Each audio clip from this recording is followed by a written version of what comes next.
In the 1950s, the NAACP, National Advancement of Colored People, asked that Huck Finn be banned from public school reading lists. Why did they do this? Would these reasons warrant censorship from Huck Finn from the public school system today? Let's find out.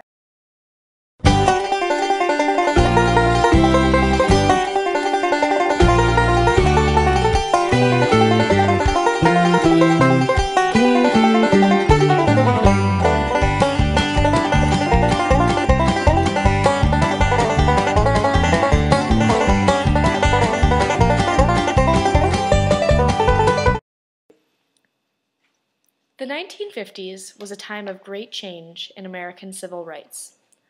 Wanting to move on from their history of slavery and to end the injustice against them, African Americans began to take action to create equality and integration in America.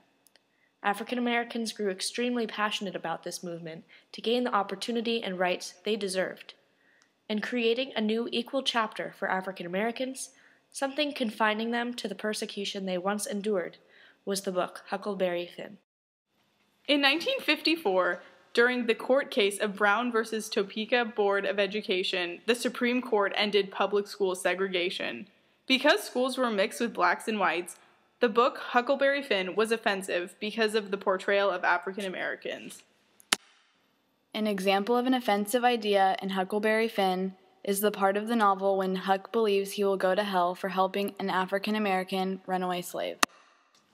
All right then, I'll go to hell, and tore it up.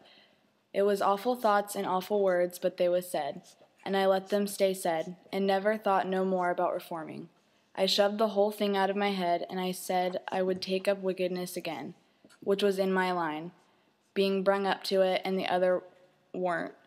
And for a starter, I would go to work and steal Jim out of slavery again, and if I could think up anything worse, I would do that too, because as long as I was in, and in for good, I might as well go the whole hog. Others disagree that Huck Finn should have been banned in the 1950s because it was the perfect book to show the cruel treatment of African Americans. During the 1950s, people were influenced by great leaders such as Martin Luther King to speak out and be their own person. Because Jim cannot speak out and be his own person, it is the perfect book to show blacks and whites the horrific ways of the previous time.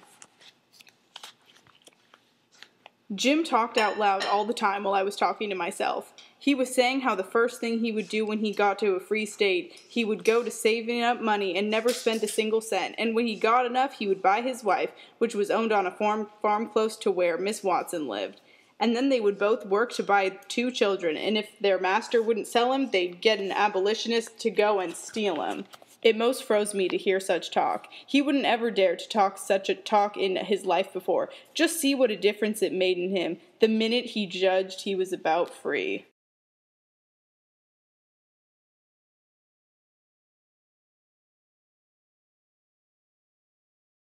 I agree that Huckleberry Finn, The Adventures of Huckleberry Finn, should have been banned in the 1950s because slavery was a very controversial subject at that time, and in the 1950s, African Americans were just starting to become their own people and stand up for themselves, and by bringing the book back, it would kind of hinder the new wave of equality between blacks and white people.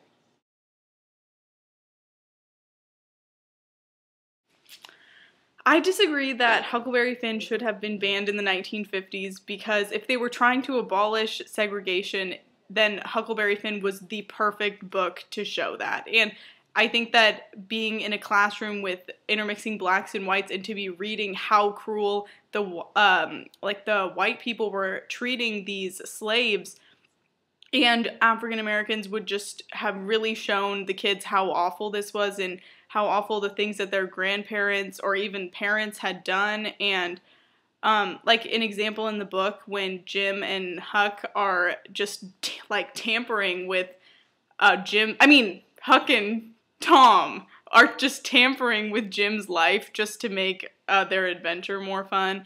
that is an example of how cruel the white people were towards the slaves. And I think that's a perfect example to show how the people should change and move on, and the book is perfect for that and what the idea was.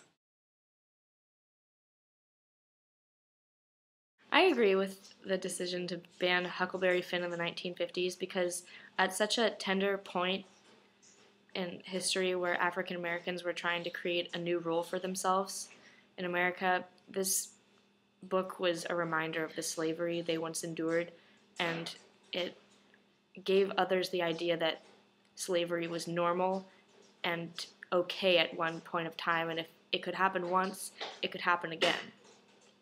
And also in the 1950s, like, African Americans were treated so horribly and almost like that they were slaves once again. And so with the vulgar words used in the book and Jim's own acceptance of his role as a slave, it may have lessened the importance for equality and the need for integration in America.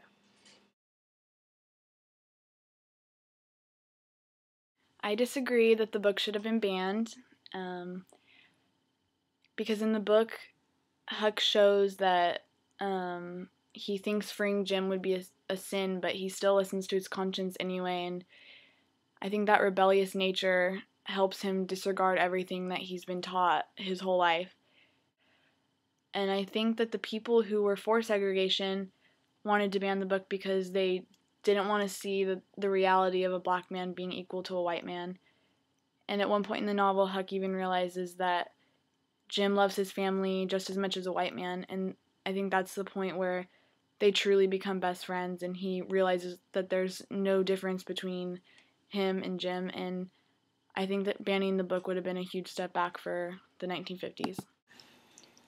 In 2011, a new edition of The Adventures of Huckleberry Finn was proposed. This edition would replace many of the hurtful words, such as the N-word. Alan Gribben, the English professor at Auburn University at Montgomery, believed the strong language of Huckleberry Finn made it difficult for students to read or absorb the book.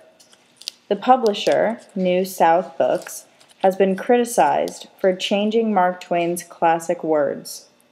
Clearly, the issue of The Adventures of Huckleberry Finn continues today. Thanks for watching.